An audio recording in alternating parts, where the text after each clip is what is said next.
ऐसे ही जो परम तत्व को जानने वाला है वो कहता है संसार पूजा हो गया, जीने की कला तो भाई।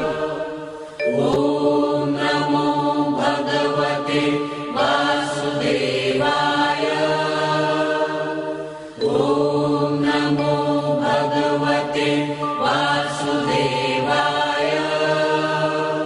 ओम नमो भगवते वासुदेवाय।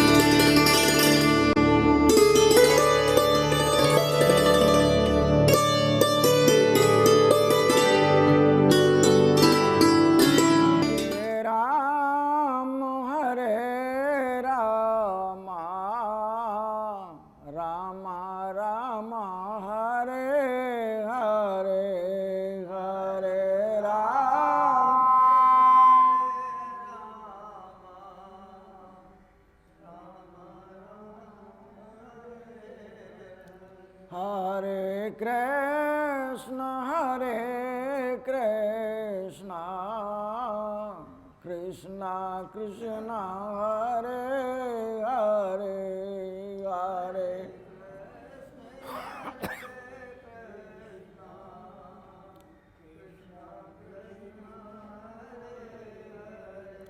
हरे राम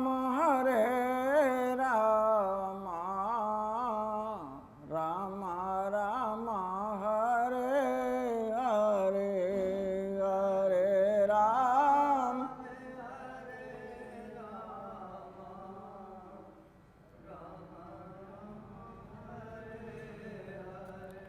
हरे कृष्ण कृष्ण कृष्ण हरे हरे हरे कृष्ण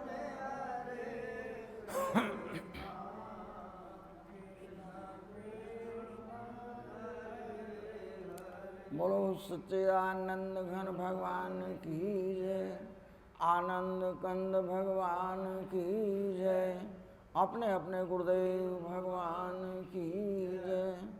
देखो राम की चर्चा करते हैं, वास्तव में राम कोई आकार नहीं है।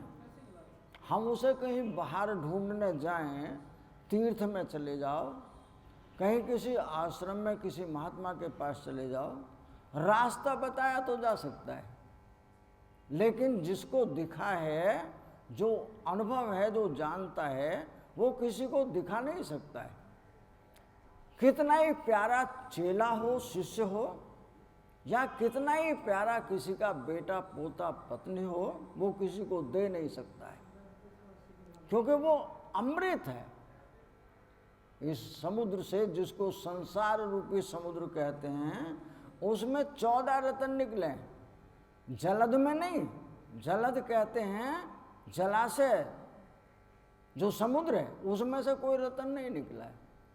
संसार रूपी समुद्र में से 14 रत्नों में से एक का नाम अमृत है और एक का नाम विष है।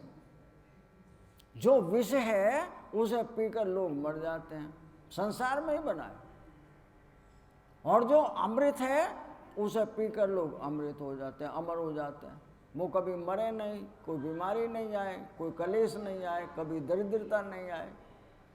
लेकिन हम लोग उस विष को पाकर खुश हो रहे हैं। संसार में मिला है उसे विष को पाकर, क्योंकि उसमें क्षणिक सुख है, विष नहीं है, विषय हैं।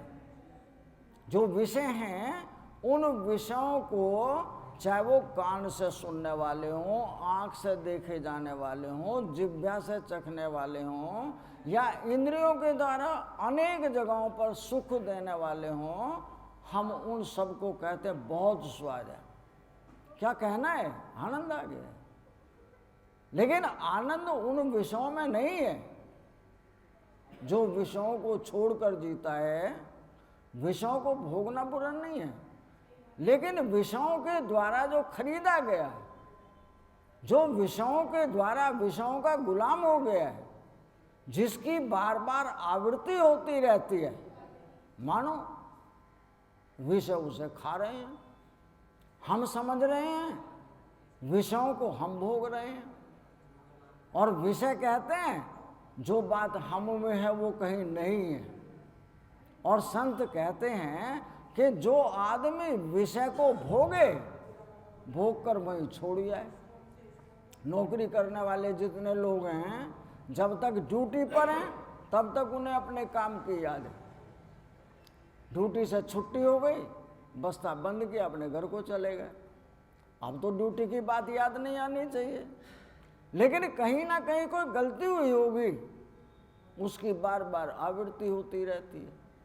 तो एक उसकी नहीं है, बल्कि इस संसार में जितने भी विषय हैं उन सब की बार बार आवृत्ति होती रहती है, जबकि वो पराये हैं। वे सुख सारे छूटने वाले हैं। जो सुख तुम्हारा अपना है उसकी कभी आवृत्ति नहीं होती है। उसको मैं कभी जान पूछ कर भी याद करूं तो तुरंत भूल जाता हूं। इसलिए हम उस परमात्मा के पास जो हमारे पास बैठे हैं उससे आराधना करते हैं, मंदिर में जाते हैं, रोज आरती करते हैं उस परमात्मा की। विषय विकार मिटाओ, पाप हरो देवा, प्रभु कष्ट हरो देवा। श्रद्धा भक्ति बढ़ाओ, श्रद्धा प्रेम बढ़ाओ, संतन की सेवा। ओम जय जगदीश हरे। हम उस परमात्मा से प्रातः सायं ये आराधना करते हैं, प्रभु ये विषय ही विकार है। इन विषयों ने हमें बीमार किया है। चिंता विषयों के कारण है। अगर पत्नी ना होती, बच्चे ना होते तो मुझे कोई परवाह नहीं थी, क्योंकि विष है वहां पर। उस विष के कारण मैं झूठ बोल लेता हूँ, चोरी कर लेता हूँ, मिलावट कर लेता हूँ, धोखा, मर्डर, बेईमानी सारे कर्म कर लेता हूँ। किसके लिए? मेरों के लिए। जो मोह है, मोह के कारण वो विषय और इतने प्रगाढ़ हो गए हैं कि मैं हमेशा उन्हीं का चिंतन करता रहता हूँ। आप कभी अपना चिंतन करते हैं?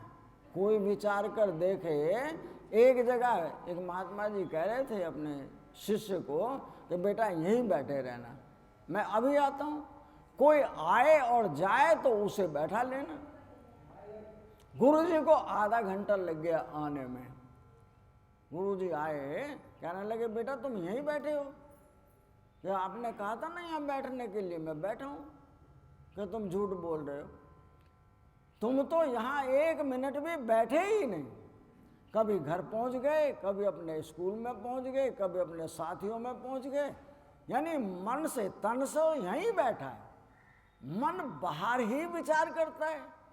वो जहाँ जाता है तुमने उसका ध्यान किया है, उसका ज्ञान किया है। यहाँ का ज्ञान तो तुम्हें एक जगह रहने पर हो जाना चाहिए था, लेकिन मैं एक जगह टिक नहीं सकता हूँ।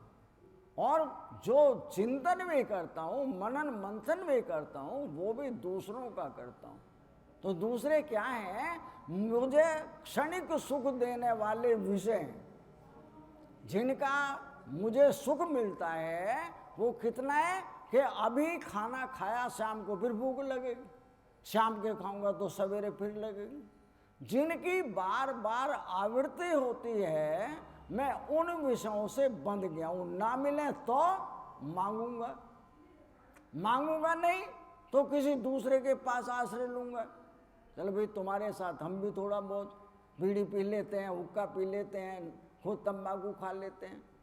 तो क्या तुम्हारे शरीर को इन सब विषयों की खुराक है, भोजन है, शरीर की जरूरत है इसकी? इस शरीर को जरूरत नहीं है। और जिह्वा को कहें कि उसको स्वाद लगता है, उसको भी जरूरत नहीं है। फिर जरूरत किसको है? मेरा मन, मेरी बुद्धि उससे अपना मनोरंजन करती, उससे अपने मन को बहलाती है, और बहलाते बहलाते मेरा जीवन चला गया। मैं उससे आज भी पूर्ण नहीं हुआ, अभी भी मेरी कामनाएं बराबर हैं। उन कामनाओं से बचने के लिए मैं स्वाध्याय करता हूँ, महात्माओं की संगत में जाता हूँ, दूसरे तीर्थों में जाता हूँ, अनेकों प्रकार से प्रयास करता हूँ कि ये जो विषय हैं ये किसी तरीके से मुझे छोड़ सकते हैं। परमात्मा कहता है मैंने अपनी सत्ता तुम्हें दी है। विचार करके देखना, परमात्मा ये कहता है मैंने अपनी सत्ता तुम्हें दी है, तुम छोड़ोगे तब छूटेगा ना। मेरे सुनाने से काम नहीं चलेगा। तुम रोज सवेरे शाम ये कह जाओ, हे प्रभु विषय विकार मिटाओ, मैं पाप इन्हीं के लिए करता हूं, विषयों को पाने के लिए, विषयों को अनेकों प्रकार से भोगने के लिए मैं अच्छे और बुरे कर्म करता हूं। उन अच्छे बुरे कर्मों से आप बचा सकते हैं कब? जब मैं खुद प्रयासरत हूँगा। मैं छोड़ना नहीं चाहता हूँ, भगवान से रोज कहता हूँ, भगवान से रोज कहते हैं हम, भगवान जितने भी हम जय बोलते हैं कि जय में कहते हैं भगवान राम की जय हो, भगवान कृष्ण की जय हो। भाई तुम वही हो, उसी के अंश हो, तुम्हारी जय क्यों नहीं हो? राम रसायन तुमरे पासा, सदा रहो रघुपति के दासा। राम रसायन का मतलब है औषधि है, राम दवाई है। जो संसार की जितनी भी बीमारियां हैं उन सब की नाश करने वाली बीमारी राम है। लेकिन मैं राम को जब मुझे भीड़ पड़ती है याद कर लेता हूँ, मंदिर में जाता हूँ, थोड़ा बहुत दान भी कर देता हूँ, दूसरों के पैर छू लेता हूँ। जब भीड़ निकल जाती है तो मैं अपने राम को ही भूलता हूँ, उस जगत को क्यों नहीं भूलता हूँ? तो संत कहता है कि विषय विकार मिटाओ, पाप हरो देवा। कौन से देवा? महादेवा।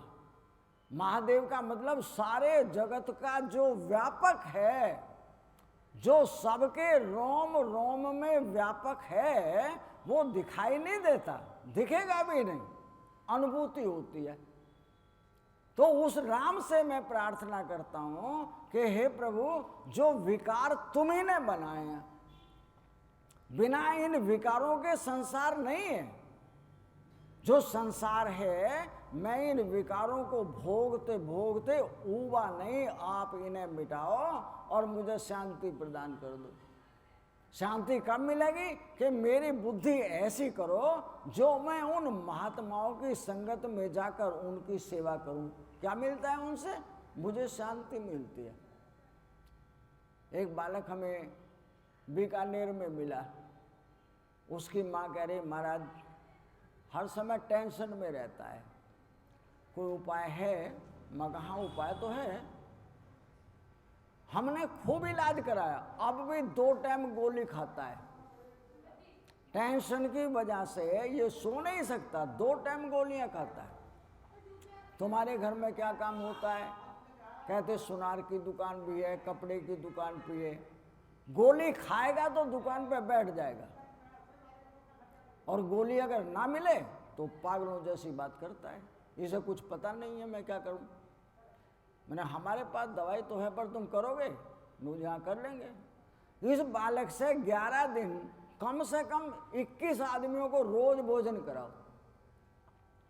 इस बालक के द्वारा 21 दिन तक या 30 दिन तक किसी भी जगह पर जाओ, ये खुद अपने हाथ से भोजन बांटे, उनको भोजन कराए, तो इसके दिमाग की जो टेंशन है वो धीरे धीरे समाप्त हो जाएगी। दूसरा तरीका है, तो रामचरितमानस में सारे जितने भी हमारे अध्याय हैं उनमें से पंचम सोपान को हम ज़्यादा महत्व देते हैं, जिसको हम सुंदरकांड कहते हैं।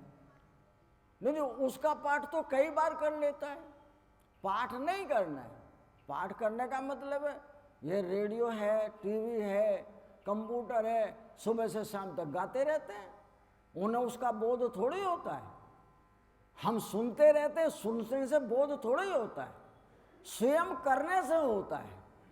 ये स्वयं उसका स्वाध्याय करे अर्थ समेत, अगर अर्थ समझेगा तो इसके दिमाग में वो शांति आएगी। तात स्वर्ग अपवर्ग सब धरे तुला एक अंग, तुलनताएं सकल मिले जो सुख लव सत्संग। तुलसीदास जी सुंदरकांड में कहते हैं कि स्वर्ग के जितने सुख हैं, स्वर्ग के सुख आप सब लोगों के पास हैं, धन है, घर है, पत्नी है, बच्चे हैं, मान सम्मान सब कुछ है हमारे पास में, लेकिन क्या नहीं है? तात स्वर्ग अपवर्ग सब। अपवर्ग किसे कहते हैं? दान देवा, दान देना, सेवा करना, दया करना, किसी को क्षमा कर देना, ये हमारे पास दैवी शक्ति हैं। तो उन दैवी शक्तियों का मतलब है स्वर्ग और अपवर्ग। जो स्वर्ग के हैं जितने सुख, और जो मेरे दान के द्वारा मुझे खुशी मिलती है। आप कोई अच्छा काम करके आओ, तुम्हें खुद ही अपने आप पर से, दूसरे तो वाह वाह करते हैं इन्होंने बड़ा अच्छा काम किया है, लेकिन मुझे जो खुशी अपने आप में मिलती है उसको तो कोई नहीं बांट सकता है। तो अच्छे काम के करने से जो खुशी मिलती है उन सब के सुखों को एक पलड़े में रख। और दूसरे में कहते हैं तात तूल ने ताई सकल मिले, ये दूसरे पलड़े में सत्संग के पल भर के सुख को रखो। जो पल भर का सत्संग है वो तुम्हारे उन सारे सुखों से ऊपर है। क्यों? कि वे जितने भी स्वर्ग के हों, अपवर्ग के हों, नरक के हों, जितने सुख और दुख हैं वे आवागमन के स्रोत हैं। तुम्हें आना और जाना पड़ता है। और संत कहता है सत्संग सत्य माने आत्मा मेरी चेतन सत्ता, और संग माने साथ।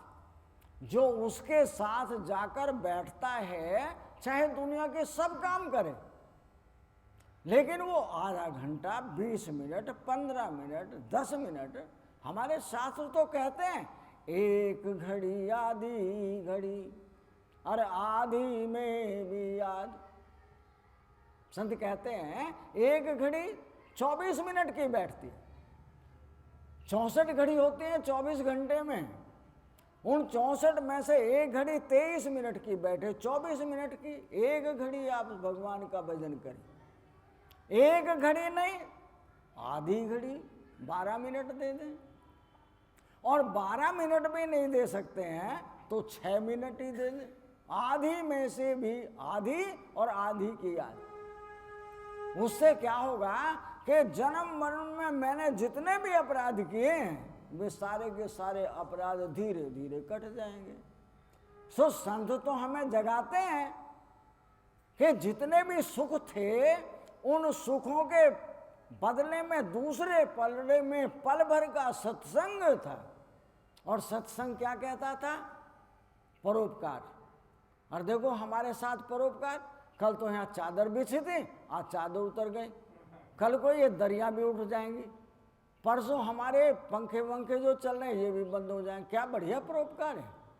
हम दूसरों की सेवा के लिए हैं, और हमारी सेवा क्या कहती है? हमें तो पैसे से मतलब है, लेके जाना पैसे को, ये सारा सामान जितना है तुम्हारा है, जो मेरा है तो उसे लेके जाऊं मैं, या उस सामान को खा के दिखाऊं मैं? अपनों के लिए लगाना, उस सारे सामान को लगाकर देखना कितना लगा सकते हैं। अब परमात्मा की सेवा होती है वहां पर मैं और मेरा दोनों छूट जाते हैं। आधी घड़ी 12 मिनट और आधी में भी याद तो केवल 6 मिनट। तो संत कहता है उन 6 मिनट में तो कम से कम तुम मेरे पास रहोगे। लेकिन हम 6 मिनट में भी क्या करते हैं? 6 मिनट में भी जितने टाइम बैठे हैं हम दूसरों के पास ही रहते हैं, परमात्मा के पास तो 1 मिनट भी नहीं रहते। हम कहते हैं तुमने भगवान का भजन किया? हाँ भगवान का भजन तो किया, अभी बैठे थे ना वहाँ पर। और जो बैठे थे तो सारी दुनिया का हिसाब जब ही लगाते हैं जब परमात्मा के सामने बैठते हैं। जो परमात्मा के सामने बैठते तो परमात्मा ऐसा नहीं है जो उसे दिखता नहीं है। तुम जितने चालाक हो, हम सबसे ज्यादा चालाक वो परमात्मा है। उसने तो सारी सृष्टि को ही बनाया है। हम अपने घर के 4 प्राणियों का गुजारा नहीं कर पा रहे हैं, और वो इतनी बड़ी सृष्टि, जानवर, पक्षी, जन, जितने ग्रह हो, नक्षत्र हो, जितने भी जीव हो, सबका पालन पोषण सबके अंदर बैठा है और सबकी कामनाओं की पूर्ति करता है। जो उससे जो मांगता है वो देता है, लेकिन हमें दिखाई नहीं देता। यही अज्ञानता है। उसका एक छोटा सा सबूत देता हूं कैसे देता है। एक महाराज जी थे, उन्होंने ये प्रतिज्ञा की कि जो तुम खिलाओगे तो खाएंगे, और तुमने अगर हमें भोजन नहीं करा तो हम किसी के सामने हाथ नहीं फैलाएंगे। तो क्या विचित्र बात है। एक महात्मा होकर और परमात्मा की परीक्षा ले कि प्रभु अगर तुम अपने हाथ से खिलाओगे तो खाएंगे, अन्यथा मांगेंगे नहीं। तो संत सफर में आज उसने प्रतिज्ञा की है, मांगेंगे तो है नहीं, तुम खिलाओगे तो खाएंगे। आज सुबह को भोजन किया, पूरे दिन नहीं मिला। अगला दिन आया, पूरे दिन भोजन नहीं मिला। अगर किसी का एक टाइम भोजन छूटता है तो उसे कैसा लगता है, और जिसका 3 टाइम छूट जाए उसे कैसा लगता है, और चौथे टाइम भी उसने कुछ नहीं लिया है, यानी तीसरे दिन सुबह का भोजन नहीं। जब शाम होती है तो हम भी उसी गाड़ी से यात्रा कर रहे हैं, हमको भी ऋषिकेश जाना है। समय था दशहरे के पास का, जो गर्मी के दिन होते हैं, जून के महीने में दशहरे के आसपास बच्चों को लेकर हम भी ऋषिकेश जा रहे हैं। तो एक जगह है रास्ते में, खतौली के पास पड़ती है, उसका नाम ऐसा ही है कि उस जगह पर गाड़ी रुकती है, पैसेंजर गाड़ी है। उस गाड़ी वाले से कहा, ड्राइवर से, कि देखो जब तक हम इन सब लोगों को भोजन ना बांट दें, गर्मी के दिन है, सबको पानी ना बांट दें, तब तक आप गाड़ी नहीं चलाओगे। ड्राइवर ने मान ली, पैसेंजर गाड़ी है।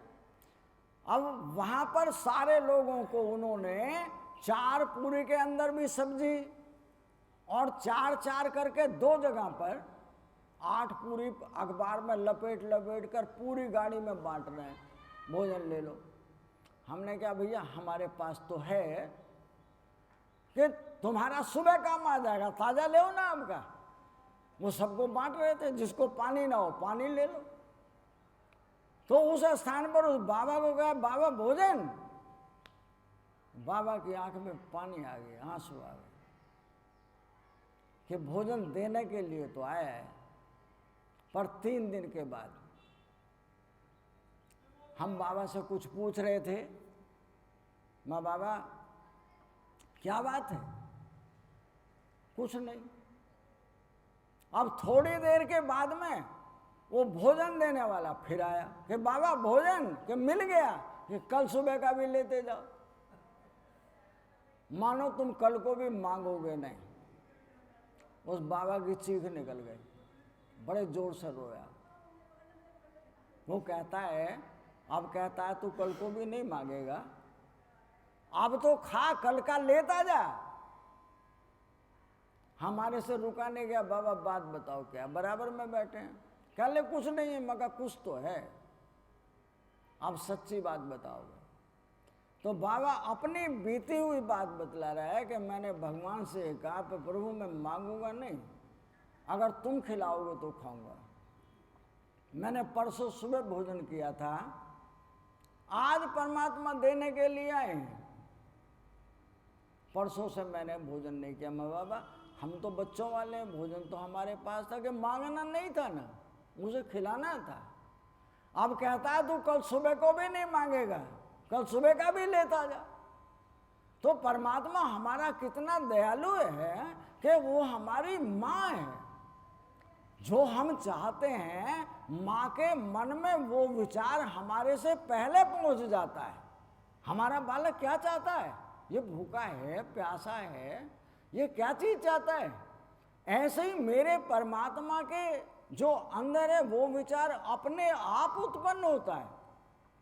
मैं अज्ञानी हूं, मैं उस माया को पकड़े बैठा हूं जो माया छूटने वाली है, जो माया बटने वाली है, जो छिनने वाली है, जो बीमार होने वाली है, जिसमें दुनिया के सारे दोष हैं, उसको मैंने शरीर से नहीं मन से पकड़ रखा है। उस मन में परमात्मा को बैठाना था और सारे संसार को भोगना था, लेकिन हुआ उल्टा। राम तो मंदिर में बैठा दिया और मन में उस संसार को बसा लिया है। जो संसार है भाई वो तो कभी बालक रूठेंगे तो कभी बहू सामने नाराज होकर खड़ी हो जाएगी, बड़े को तो इतना दे दिया और मुझे क्या दिया। कभी दीवारें लगेंगी तो कभी फिसाद होंगे। जब तुमने पकड़ ही रखा है तो बीमार कौन होगा। और संत कहता है यहां तुम्हारा शरीर नहीं, देखो सुनो गुनो मन माही, मोह मूल पर मारत नाही। तुलसीदास जी कहते हैं कि देखो सुनो, जहां तक तुम्हारी दृष्टि जाती है, जहां तक तुम इन कानों से सुनते हो और जहां तक तुम्हें मन से चिंतन करते हो, वहां तक सारा मोह का कारण है, कोई परमार्थ नहीं है। तुम मेरों के लिए करते हो, विचार करना इस बात के लिए। तुलसीदास जी कहते हैं कि देखो सुनो गुनो मन माही। मन में जो विचार देखने से आता है, जितने भी आकार हैं, मैं किसी की चुगली करता हूँ, किसी में खोट देखता हूँ, किसी की बुराई करता हूँ, किसी से ईर्ष्या करता हूँ, किसी से झगड़ा करता हूँ, मैं श्रेष्ठ हूँ, तुम सबके सब कौन हो। इसलिए मुझे सब में दोष दिखते हैं, उन सब के लिए मैं अपने मन में चिंतन करता हूं। और परमात्मा क्या कहता है, मोह मूल परमारथ नहीं। मोह के कारण मुझे दूसरों में दोष दिखते हैं। तुम मोह को काट दो, न्यायकर्ता बन जाओगे, तुम्हें प्रेम करना आ जाएगा। मोह जहां होता है वहां प्रेम नहीं होता, वहां स्वार्थ होता है, और स्वार्थ काटता है, तोड़ता है, बीमार करता है, कुड़ा कुड़ा के मारता है। स्वार्थ दर्द देता है, परमार्थ सुख देता है। वो संत कहता है कि ये शरीर तुम्हारा, शरीर के माध्यम से जितने रिश्ते बनाए वे मोह के कारण मेरे, जितनी दौलत कमाई वो सब मेरी, जो साजो सामान मान सम्मान कमाया वो सब मेरा, लेकिन मेरा एक दिन छूटेगा और तुम्हें रोना पड़ेगा।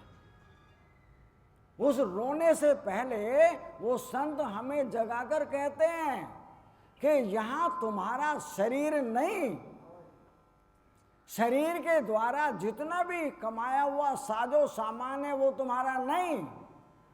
शरीर के अंदर जितने इंद्रियां हों, इंद्रियों के साथ भोग भोगे हों, वे सब तुम्हारे नहीं। ये मन और बुद्धि भी तुम्हारे नहीं, बल्कि इसके पीछे रहने वाली कोई शक्ति है, उसका नाम राम है, उसका नाम ओम है। वो महाशक्ति, वो तुम्हारा माई बाप तुम्हारे भीतर में बैठा है। लेकिन मैं क्यों पकड़ा गया, क्यों मारा गया? क्यों करता है मेरी मेरी तर्द इस अभिमान को, झूठे धंधे छोड़ दे बंदे, जप ले हरि के नाम को। क्यों करता है मेरी मेरी तर्द इस अभिमान को, झूठे धंधे छोड़ दे बंदे, जप ले हरि के नाम को। आजाद समय यह फिर न मिलेगा, पछताए मन तली तली, ले लो रे कोई राम प्यारा, आवाज लगाऊं गली गली। राम नाम के हीरे मोती मैं बिखराऊं गली गली, लूट लो जिसका जी चाहे मैं शोर मचाऊं गली गली। धर योगी का वेश आज मैं अलख जगाऊं गली गली, ले लो रे कोई राम प्यारा, आवाज लगाऊं गली गली। संत जगह जिसके पास पैसे का बल, जिसके पास परिवार का बल, जिसके पास शरीर का बल, वो उतना ही घमंडी। विचार करके देखना, अहंकार कहाँ से आया? मेरों के कारण पैदा हुआ। जितना मेरे का प्रभाव ज्यादा है, वो उतना ही ज्यादा अहंकारी है। और अपने आप में चाहे चोरी का हो, बेईमानी का हो, लूटा हुआ हो, मर्डर करा हुआ, किसी का कब्जा करा हुआ हो, वो कहता है हमें ना, हमारा है भाई, हम मान लेंगे तुम्हारा है, अगर लेके जा सकते हो तब, या इसे खा के दिखा दो। तुम्हारा कब है? जो तुम जैसे लिया है उसको बांटना सीख जाओ, तब तुम्हारा है। तुम्हारा कौन होता है? जो राम की सेवा में खर्च होता है। राम कौन है? तुम सब राम ही हो। जो हम सबकी सेवा करते हैं तो राम की सेवा होती है। जो मैं अपनी सेवा करता हूं तो मुर्दे की सेवा होती है। मुर्दा छूटेगा, मुर्दे से संबंध रखने वाले वे सब छूटेंगे। दर्द किसे होगा? दर्द मेरे मन और बुद्धि को, जितने मैंने अच्छे बुरे कर्म किए उसका पता बतला रहा हूं राम का, कि तुम्हारी नाभि में पड़ा हुआ है। उसको चित्त कहते हैं। उसका नाम सत्य चित्त आनंद है, उसका नाम सच्चिदानंद है। तुम्हारी नाभि में जो भी आज तक तुमने अच्छे बुरे कर्म किए, अब के नहीं, कितने ही जन्मों के उसमें जुड़े हुए हैं। वो कर्मों के परिणाम तुम्हारी बुद्धि पे सीधे प्रभाव करते हैं। तुम वही चाहते हो जो मेरी बुद्धि के द्वारा कल के किए हुए के फल है, वही मांगते हो तुम। और परमात्मा वो तुम्हें देता है जो तुमने मांगा है। इन्हें संत जगाकर कहता है, कल के किए हुए का फल है। हम खा रहे हैं, पी रहे हैं, ऐश कर रहे हैं, दूसरों से मान सम्मान पा रहे हैं, लेकिन कल के लिए क्या कर रहे हो? ईर्ष्या, झूठ बोलना, मिलावट करना, धोखा देना, ठगी करना, बेईमानी करना। जैसा तुम दूसरे को दे रहे हो, कल को तुम्हें मिलेगा तो कैसा लगेगा? जो मुझे लगे, यानी मैं दूसरों के साथ कर जाऊं तो कोई बुराई नहीं, और मेरी कोई जेब काट कर ले जाओ, मुझे पता लग जाए तो मुझे बुरा लगता है।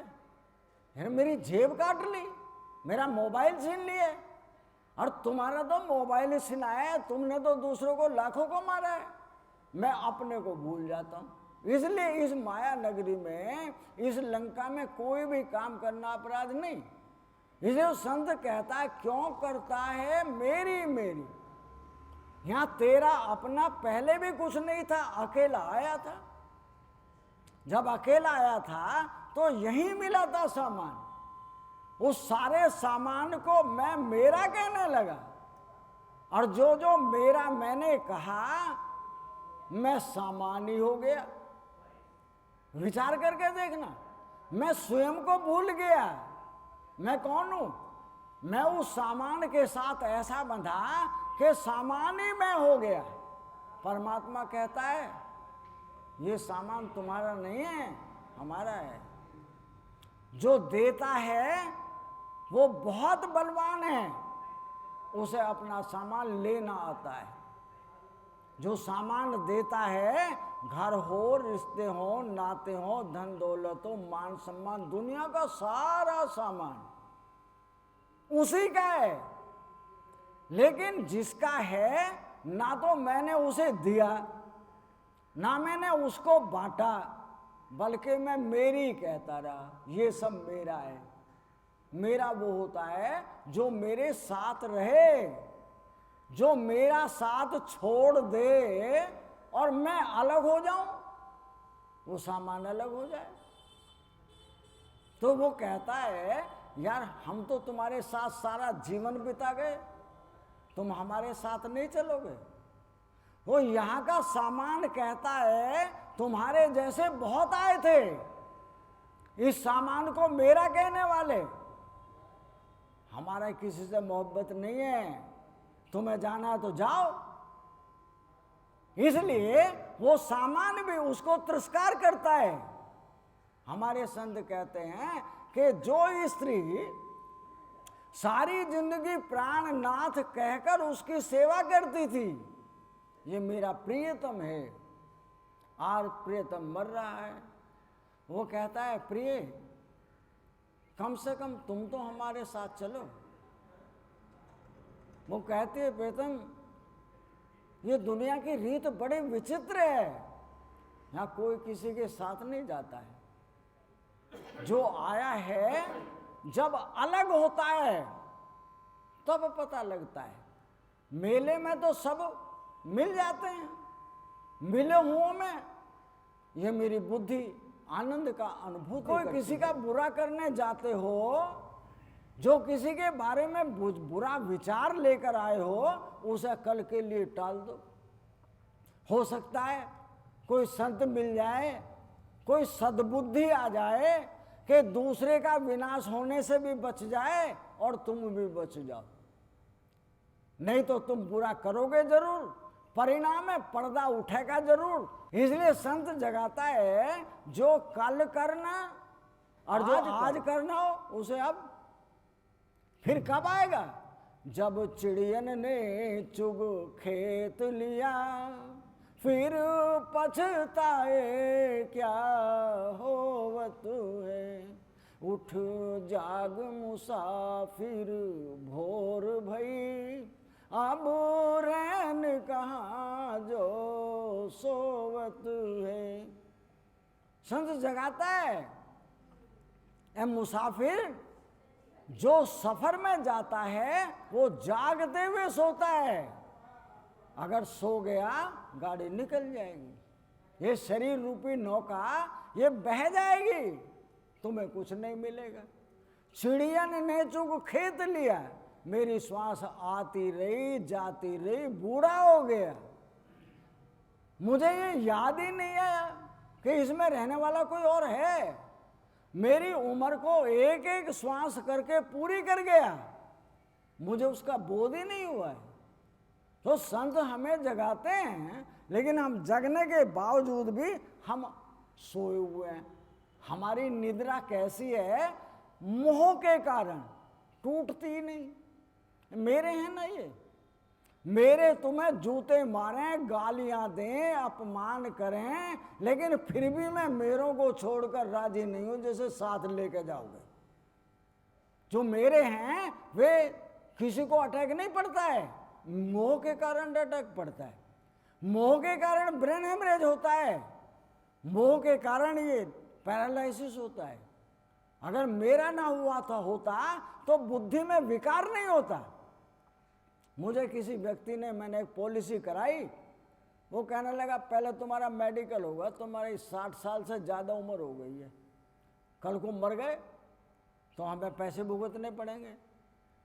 मैं कहा भैया तुम मुझे मेडिकल करवा दे। उसने किसी जगह पर अस्पताल में भेज दिए। वहाँ एक डॉक्टर साहब थे, अच्छे मोटे कुर्सी पर बैठे, सिगरेट पी रहे थे। कहने ले पॉलिसी आपने कराई थी? मैं कहा जी हाँ। आपका मेडिकल होगा? मैं कहा बीमार तो तुम, मेडिकल मेरा करवा रहे हो। वो कहने लगे आप क्या बोल रहे हो? मैं कहा जी तुम बीमार हो, मेरा मेडिकल कराना करा लो। वो महिला मेडिकल करने वाली थी वहाँ पर, उसने ECG करा, कोई एक्सरे करा, और भी सब जो उसने करना था वो किया। तो करने के बाद में मैं कहने लगा क्या मिला तुम्हें? नू जी इस उम्र में तुम तो इतने फिट फोर हो, ऐसा कोई हमें मिला नहीं है, तुम्हारे तो स्वास्थ्य में कहीं कोई कमी नहीं है। मगर डॉक्टर को बतला दे, डॉक्टर बीमार है। अब मुझे उसकी वो सिगरेट अखर रही थी, तो मैंने कहा डॉक्टर साहब मैडम से पूछो। वो कहते हैं डॉक्टर साहब ये बिल्कुल फिट हैं। मैं डॉक्टर साहब आप बीमार हैं। तो वो फोन उसको करता है जिसने पॉलिसी की थी, कहता है ये कौन आदमी भेज दिया तुमने मेरे पास, ये मुझे पागल बना देगा। मैं डॉक्टर साहब मैं पागल नहीं बना रहा, अगर मैंने एक शब्द तुम्हें कहा तो तुम फटके मर जाओगे। अभी तुम मुझे चाहे 50 गाली दे लो, मेरे पे कोई प्रभाव डाल के दिखाओ। यानी संत की विशेषता है, उसको मान अपमान सम्मान कुछ लगता ही नहीं। और मैं कहा तुम इतनी बड़ी सिगरेट दूसरों को कहते हो तुम बीमार हो, बीमार तो तुम ही हो। तो वो व्यक्ति कहता है महात्मा आदमी हाथ जोड़कर छुट्टी पा जाओ, भेज दो इसे। हम तो जा रहे हैं, हम तो चले जाएंगे, पर तुम अपनी बीमारी को खत्म नहीं करोगे। ये संसार का सूत्र है ये, हम तो बीमारी में रह के खुश हैं। हम अपनों में, अपनों का मतलब है मुझे यहाँ से जाना नहीं है, आप घर में ही बने रहना, घर के सारे काम करना, दुनियादारी का जो भी कारोबार है वो सब करना, लेकिन मन में से संसार को निकाल देना। पिछला निकालोगे तुम और आगे को पड़े नहीं, ये करेगा काम परमात्मा। लेकिन मुझे निकालना भी तो नहीं आता, और कोई संत उसे निकालने का सूत्र भी बताए तो हम उस सूत्र का भी इस्तेमाल नहीं करते हैं। ये सवेरे प्रातः काल जिसको हम सतयुग कहते हैं, सतयुग कभी नहीं था, आज भी सतयुग है। जो गर्मी के दिनों में 2:30 बजे से 4:30 बजे ब्रह्म मुहूर्त कहलाता, उसे सतयुग कहते हैं। जो 4 बजे से 5:30 का है उसे त्रेता युग कहते हैं। जो 5 से 6:30 बजे का टाइम है उसे द्वापर कहते हैं, और जो 6 बजे से 7:30 बजे का टाइम है उसे कलयुग कहते हैं। क्या मतलब होता है? जो ब्रह्म मुहूर्त में उठेगा वो शिवा परमात्मा के भजन के उसे कोई काम थोड़ा ही है। और इस समय में सारी दुनिया सोती है, इसी का नाम एकांत है। परमात्मा का भजन कब होता है? जब कोई नहीं होता है। जैसे आप गहरी नींद में सोए, जगत खत्म हो गया, सारा जगत मर गया, मैं भी मर गया, ठीक उसी तरह से उस शांति सब जगह पर ब्रह्म मुहूर्त में मैं अपने परमात्मा का अगर ईमानदार हूं तो मेरा परमात्मा देख रहा है। ईमानदार हूं तो तुरंत प्रभाव होगा, लेकिन मेरे अंदर छल हो, पता नहीं मिलेगा कि नहीं मिलेगा। अरे जब दुनिया की सारी चीजें मैं जो चाहता हूं वो मिल जाती हैं, राम नहीं मिलेगा?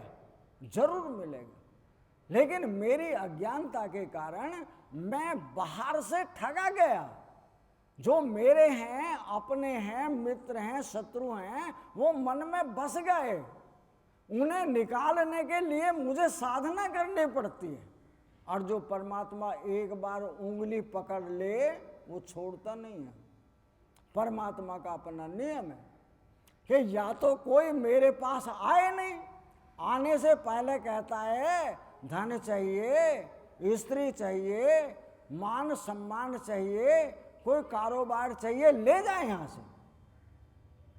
लेकिन संत कहता है प्रभु मुझे तो तुम ही चाहिए, कि मेरे पास जो आया वो मर जाता है। संत कहता है दुनिया में तो सभी मरते हैं महाराज, मैं भी मर जाऊंगा। मर जाएगा तो आजा फिर मेरे पास। जो आया उसे छोड़ता नहीं है, उसे कहता है अब तू मेरे जैसा हो, मैं सारे जगत को भोगता हूं, तू भी सारे जगत को भोग। इसलिए संत उसे जगाकर कहता है, जब चिड़ियन ने चुग खेत लिया, फिर पछताए क्या होवत है। जो जागत है सो पावत है, जो सोवत है सो खोवत है। उठ जाग मुसाफिर भोर भई, अब रैन कहाँ जो सोवत है। संत कहता है, जो तुमने कभी सुना नहीं, तुमने कभी पढ़ा नहीं, कोई महात्मा जन्म में मिला नहीं, अगर तुम तब अज्ञानी हो तो मान लेते हैं बात, हमें नहीं पता परमात्मा कहाँ है, कौन परमात्मा है। लेकिन जो सुना भी हो और सत्य का दर्शन भी कराता हो, कि भगवान कृष्ण अर्जुन को युद्ध के मैदान में खड़े और कहते हैं, देखो जब जब तुम जन्मे, इन कौरवों ने, कौरवों का मतलब है दुर्योधन के जितने परिवार के सदस्य हर बार मुझे मिले। मैं कुत्ते में था, मैं भैंस में था, मैं आदमी में था, मैं पेड़ में था, तो सब जगह अहंकार रूपी दुर्योधन ने मेरा पीछा नहीं छोड़ा। वो कहता है ये हर जन्म में मिला, आज तो अपने जन्म को सुधार सकता है। क्या महाराज क्या करूं, कि मार सबको इन्हें। अर्जुन कहता है, प्रभु इन्हें मारने से मुझे क्या मिलेगा, इनमें मेरे सौदेरे भी हैं, मगर सगे संबंधी भी हैं, और जो संबंधी है उनके रिश्तेदार भी हैं। भाई मैं इन सबको मारता नहीं। भगवान कृष्ण कहते हैं, अर्जुन तू नहीं मार सकता इन्हें, इन्हें मारूंगा तो मैं, तू ये समझ रहा है मैं मार दूंगा, तू नहीं मार सकता है। अर्जुन कहता है, उसे ये गर्व है इस बात का कि मैं जिसको मारूंगा वो मर जाएगा। लेकिन भगवान कृष्ण से जगा के कहते हैं कि तुम यहां किसी को नहीं मार सकते, अपनी आंखें देते हैं, हमारी आंखों से देखो। मानो अर्जुन भगवान कृष्ण की आंखों से देखे कि सारा ब्रह्मांड एक कृष्ण है और सारी दुनिया इसी में पैदा हुई है, इसी में मर मर के जा रही है। यानी मैं तो कुछ भी नहीं कर रहा, यहां तो मेरे बिना करे ही सब कुछ हो गया है। जब उसे बोध हुआ तब कहता है, प्रभु बस और नहीं देखना चाहता। कि नहीं, मुझे डर लगता है। कि डर नहीं लगेगा और देख। महाराज अपनी लीला को हटाओ, ये लीला है जो आप देख रहे हैं, ये परमात्मा की लीला है। लीला का मतलब होता है लीलाधर इसके पीछे है, मुखैटे किसी और के हैं। जो मुखैटे हैं वे दिखते हैं, वे चलते फिरते उठते बैठते सुनते बोलते देखते सब काम करते हैं, परमात्मा दिखाई नहीं देता। मुखैटे जब तक काम करते हैं जब तक परमात्मा इसमें है। जिसने कपड़े पहन रखे हैं वो ही सुनता है, वो ही बोलता है, वो ही सारा कारोबार करता है। जिसका वो निकल जाए उस शरीर को मुर्दा कहते हैं। जिसने अपने अंदर में झांक के देख लिया, इस सृष्टि ने घूंघट ही उठा दिया, सृष्टि रही नहीं, सृष्टि मुर्दा हो गई, परमात्मा ही रह गया बस। वो आपको भी यही चेता कर कहता है कि तुम सो गए मेरों के कारण। अगर मेरों को बीच में से हटा दो, मेरों में ही रहना, मेरों के ही गीत गाना, मेरों के लिए सारा कारोबार करना, लेकिन मुझे जरूर याद रखना। यानी परमात्मा का सूत्र है, अगर मुझे भूल गए तो मेरे तुम्हें खा जाएंगे। विचार करना जो बोल रहा हूं। मेरे का मतलब ये माया नगरी है जिनको तुमने अपने बुद्धि में बसाया हुआ है, वो बुद्धि में बसी हुई माया नगरी तुम्हें खा जाएगी। क्यों? कि बार बार जन्मोगे, बार बार मरोगे, मन में बसे हुए हैं ना। जो मेरे कल के क्रिए कर्मों के फल हैं उनके अनुरूप रोज पैदा होगे, किसी का लिया है, किसी का दिया है, किसी का छीना है, किसी का बेईमाना किया है, या किसी को दे के भूल गए, उसे लेने भी आओगे और देने भी आओगे, ये मोह का कारण हुआ।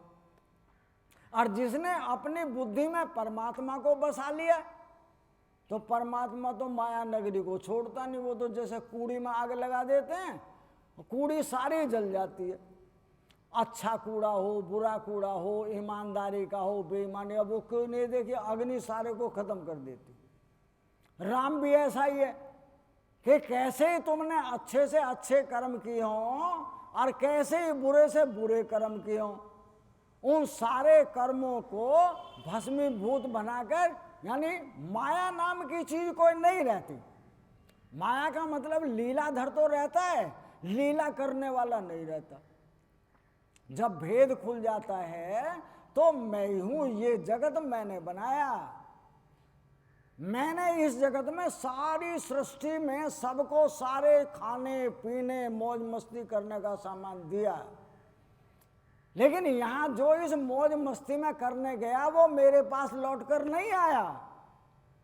मैंने ये कहा था ये सामान मेरा है, मौज मस्ती करना, पर मुझे मत भूलना। जो मुझे भूल गए तो ये मेरी मौज मस्ती करने वाली माया नगरी तुम्हें खा जाएगी, इसी का नाम लंका है। लेकिन हमारी समझ में बात नहीं आती है। क्यों? कि हम रोज राम के गीत ये कहेंगे, राम ने रावण को मार दिया, कृष्ण ने कंस को मार दिया, दुर्योधन को मार दिया, कहीं हिरण्यकशिपु को मार दिया। राम कभी किसी को कंकर नहीं मार सकता। राम कहते हैं संत को, जो महात्मा है उसकी दृष्टि से जगत बदल जाता है, वो राम मारेगा। वो कृष्ण महान संत है, वो कंस को या जिसने 1600 स्त्रियों को बंद करके रखा है वो उसको मार सकता है? वो नहीं मारता। बल्कि हमने राम को अपने अंदर बुलाया। जीव नाम की सीता है, वो उसे रोज रोती है, हे प्रभु मैं कहां नरक में, और तुम एक अमृत के समान, क्या तुम्हें मेरे ऊपर दया नहीं आती है? भगवान कहते हैं हम रास्ता बताएंगे। वो कहते कब बताओगे? मैंने खाना पीना छोड़ दिया। अब राम के पेट में दर्द होता रहता मेरे भीतर ही है। वो अपने संत को जगाता है, कहता है मेरा भक्त मेरे नाम पर मर जाएगा। अपने आप फांसी खा के मरे, डूब के मरे, जहर खाकर मरे, कहीं कैसे मरे तो मुझे कोई दुख नहीं। वो मेरे नाम पर के राम आएगा, राम मुझे छुड़ाएगा, मेरे नाम पे मरे तो मैं मर जान दूंगा उसे। वो अपने संत के पेट में दर्द करता है। मानो हनुमान जी कहते हैं प्रभु वो है कहाँ, या मुझे भी नहीं पता है, खुद ढूंढो। तो जो भगवान का भजन करने वाला होता है उसमें खुशबू होती है। हनुमान उसे खुद ढूंढता है, और ढूंढते ढूंढते अपने उस जीव के पास, जिसको सीता कहते हैं, उसके पास पहुंचता है। सीता मरती है इसके लिए कि ऐसी जिंदगी से, नरक से तो मर जाना अच्छा है।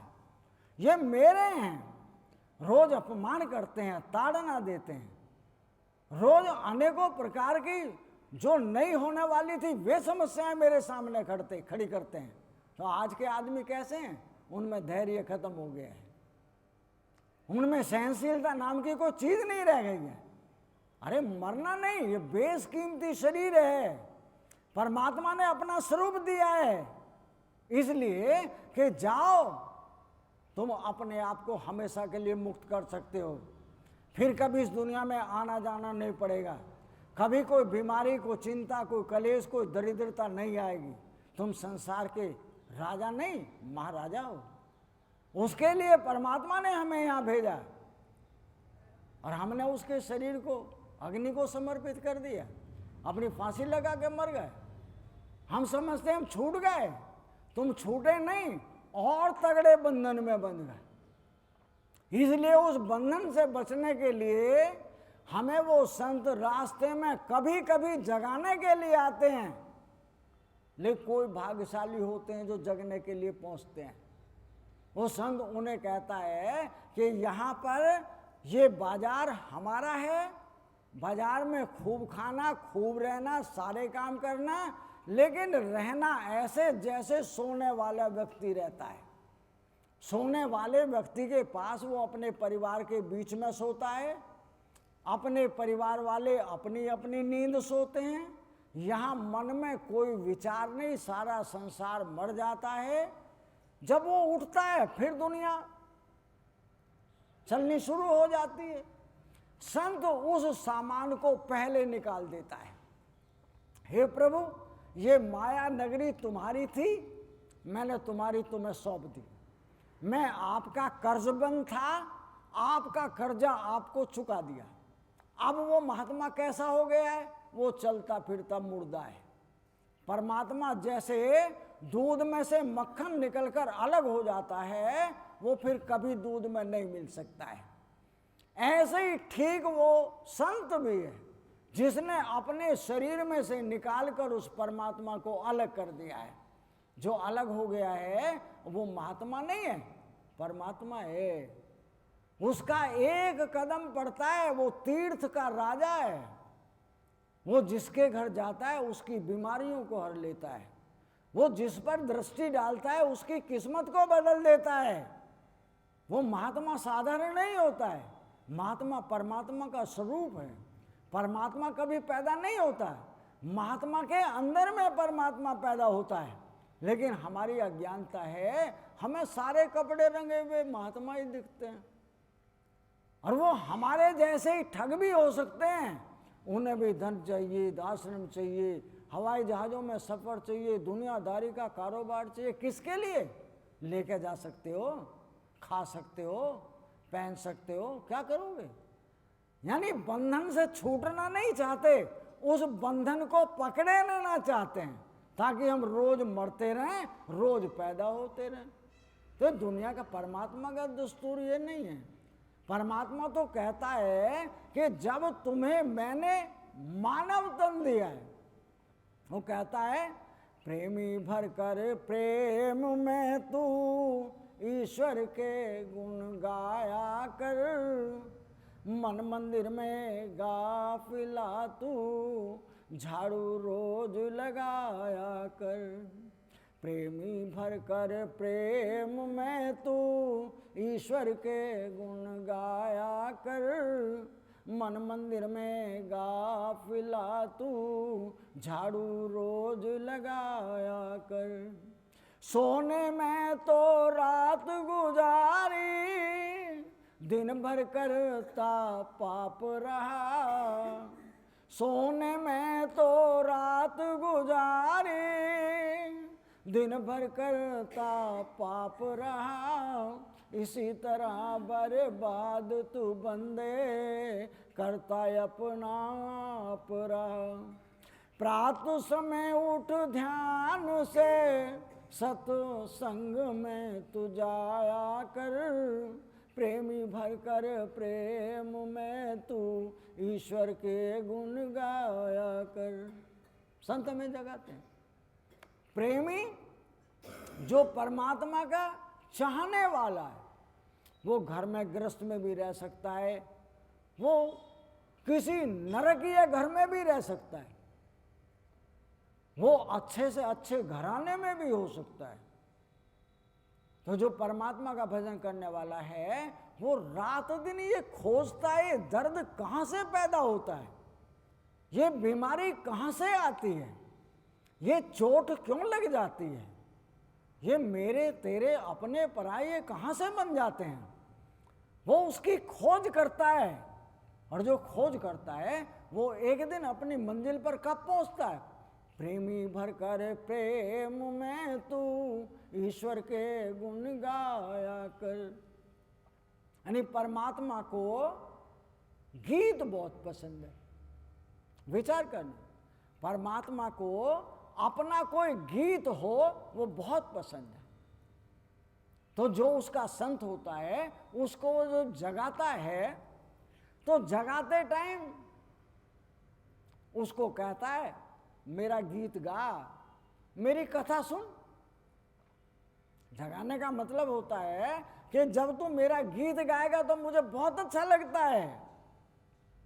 जब मीरा है तो मीरा अपने आप में गीत गाती है, बसो मोरे नैनन में नंद लाल, बसो मोरे नैनन में नंद लाल, मोहन मूरत सामरी सूरत, मोहन मूरत सामरी सूरत, नैना बने विशाल, बसो मोरे नैनन में नंद लाल, बसो मोरे नैनन में नंद लाल।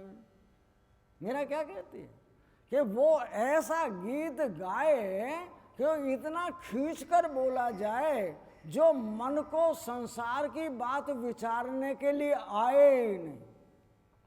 मेरी बात को समझना, जब हम राम राम राम राम राम राम करते रहते हैं ना, मेरा मन संसार में घूमता रहता है।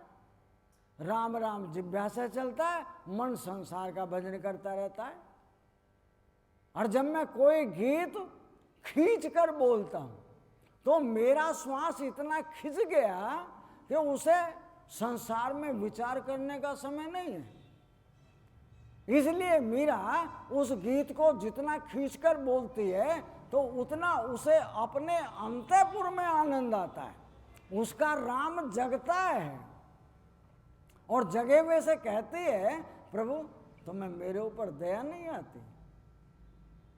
यानी आप इतने निष्ठुर हो गए हैं। मैं तुम्हारा गीत गाती हूं और हर घड़ी तुम्हें देखना चाहती हूं कि प्रभु तुम मेरी आंखों में आके बस जाओ। नैना अंतर्याव तू जो हूं नैन झपे हूं, ना मैं देखूं और को ना तुझ देखन दे। प्रभु तुम मेरी आंखों में ऐसे बस जाओ कि मैं अपनी आंखों के पर्दा गिरा लूं और मैं हमेशा तुम्हें देखती रहूं, तुम हमेशा मुझे देखते रहो। तो मेरे अपने हो ना, ये सारा जगत पराया है, केवल तुम मेरे अपने हो। अधर सुधारस मुरली राज तू, अधर सुधारस मुरली राज तू, उर्वैजंती माल, बसो मोरे नैनन में नंद लाल, बसो मोरे नैनन में नंद लाल। तो सन जगाता है, तुम्हारे होठों पे मुरली विराजमान और गले में माला। मुझे आपकी मूर्ति बहुत आनंदमयी लगती है प्रभु, दूरी नहीं रखो, आप मेरे अंदर में आके बस जाओ। और भगवान दिखाई नहीं देते, लेकिन उसको कहते हैं, अरे मीरा तुम तो हमारी हो, क्या तुम्हें भी सोचने की जरूरत है? ये जगत पर आया हो सकता है, तुम हमारी हो, तुम और ज्यादा प्रीति बढ़ाओ। मानो जितनी प्रीति बढ़ती है, मेरा राम मेरे करीब आ जाता है। राम करीब आने का मतलब है कि मन में जितने संसार के किए हुए कर्मों के फल हैं, वे सब धीरे धीरे मिटने शुरू हो जाते हैं। एक दिन आता है कि मेरा चित्त जगता है और जगने पर उसके अंदर ऐसी कंपन है जिसमें जन्म जन्मांतरों के संस्कार पड़े हुए हैं, किए कर्मों के फल पड़े हुए हैं, वे एक एक करके मिटते हैं। और एक दिन आता है वो बिल्कुल ऐसे हो जाते हैं कि जो कपड़ा साबुन से टिनोपाल से साफ होकर वैसा नहीं होता, वो चित्त बिल्कुल ऐसा हो जाता है कि उसमें कभी कोई मैल पड़ नहीं सकता है। उसमें मैं अपना चेहरा देखूं तो मुझे आज पता लगता है कि वास्तव में मेरा स्वरूप वो नहीं था, मेरा स्वरूप तो आज पता चला है, इसलिए उसका नाम आनंद है। आनंद क्या होता है? जो हमेशा एक रस रहता है, जिह्वा उसका वर्णन नहीं कर सकती है। तुम किसी को अपनी जिह्वा से बता नहीं सकते हो, तुम किसी से ले और दे नहीं सकते हो। ये जो कोई खाएगा पेट उसका भरता है। यहाँ कोई किसी को दान थोड़ी दे सकता है कि राम को हम दान दे दें। तो ऐसा सूत्र उस परमात्मा का है, लेकिन मैं परमात्मा को जानना नहीं चाहता। क्यों? कि पहले वो जगत का सारा सामान लेता है, मैं अपने इस सामान में से देना भी ना चाहूं, और जो सामान मिला है उसके साथ जुड़ा भी रहूं, परमात्मा को भूल जाऊं। परमात्मा ये नहीं कहता। परमात्मा कहता है तुम मेरे अपने हो, तुम मुझे भूल गए हो। भूले हुए को जगाने के लिए मैं अपने महात्मा को तुम्हारे पास भेजूंगा। तुम कितने जगोगे ये तुम्हारी मर्जी पर निर्भर करता है। प्रेमी भर कर प्रेम में तू ईश्वर के गुण गाया कर, मन मंदिर में गाफिला तू झाड़ू रोज लगाया कर। ये सुबह से शाम तक के समय में एक समय आता है, मेरा मन करता है इससे तो इस नगरी को छोड़ के भाग जा। एक बार मन करता है मैं रोऊं बैठकर। एक बार मन करता है मैं आज इतना खुश हूं, मैं किसी को कपड़े पहना दूं, किसी को भोजन कर दूं, 10, 20, 100, 50 रुपए का दान दे दूं। एक बार मन आता है आज मैं अपने परमात्मा के गीत गाऊं। तो प्रेमी भरकर प्रेम में जब तेरा मन शुद्ध होता है तब तो अपनी माँ को याद करता है। मेरी माँ मेरा परमात्मा है। ये जैसे एक माँ यहां बैठी रहती है, उसका बालक वहां खेलता रहता है। बालक जाकर कान के कुत्ते के कान पकड़ लेता है। कुत्ता समझता है ये अज्ञानी है, इससे मुझे कोई डर नहीं। उसकी टांग पकड़ लेता है, उसका मुंह भी पकड़ लेता है। मां देख रही है ये खेल रहा है कुत्ते के साथ। लेकिन कुत्ते ने जब देखा ये मेरे कान को काट भी सकता है, तो कुत्ते ने उसे धमकाया, गुड़काया। और जैसे ही कुत्ते ने भौं करा वो रोया। मां कहती है डर मत, मैं बैठी हूं ना, तुझे चिंता करने की जरूरत नहीं, मैं बैठी हूं। तो मां के रहते हुए उसे कुत्ते से, गाय से, भैंस से, किसी से कोई डर नहीं लगता। क्यों? मेरी मां देख रही है। ऐसे मां को देखने वाली को तो मैंने मंदिर में बैठा दिया, मैं घर में आजाद हो गया। आजाद में डर किसे लगेगा? मां ओझल हो गई तो डर तुम्हें लगेगा। एक बालक रोज टाइम से 9 बजे पहुंच जाता है, आज वो 10 बजे तक नहीं आया। मैं फोन करता हूं तो फोन नहीं मिलता है, उसका फोन नहीं आता है। जो जो टाइम बढ़ता है मेरे पेट में दर्द होता है। पता नहीं बालक को क्या हुआ, आज वो समय से आ जाता है, आज वो टाइम पर नहीं आया। अरे तुम यहाँ के भगवान लगे हो, उसे गाड़ी में लेट भी हो सकता है, किसी से मुलाकात हो सकती है, लेकिन मैं समझता हूँ मैं ही सब कुछ हूँ। और परमात्मा सब कुछ है। जितना जिसके निमित्त देरी है, सवेरी है, मिलना है, जुलना है, बीमार होना है, चोट लगना है, ये सारे काम मेरे करे हुए के कल के फल हैं। वो कभी भी मिल सकते हैं। भाई देरी भी हो सकती है, लेकिन उसको देर नहीं हो रही, देर मुझे हो रही है। क्यों? मुझे अटैक होने को तैयार है। पता नहीं वो अस्पताल में चला गया, कहीं थाने में चला गया, और कहते हैं भाई क्या हुआ कि मन में बहुत बुरे विचार आ रहे हैं। अरे बुरे विचार हैं तो परमात्मा को याद कर। लेकिन मैं परमात्मा को याद नहीं करता। क्यों? मैं ही परमात्मा हूं। मैं ही सोचता हूं कि मैं उसका मैं हूं और वो मेरा है बस। लेकिन यहां सब कुछ पहले से ही परमात्मा का। तुम्हारा यहां तिल भर कुछ नहीं है, तुम अकेले आए थे, ये सामान हमारा है। हमारे सामान को बैठकर अकड़ रहे हो, ये हमारा है। दौलत के दीवाने सुन लो, एक दिन ऐसा आएगा, धनियो मनी और रूप खजाना यही धरा रह जाएगा।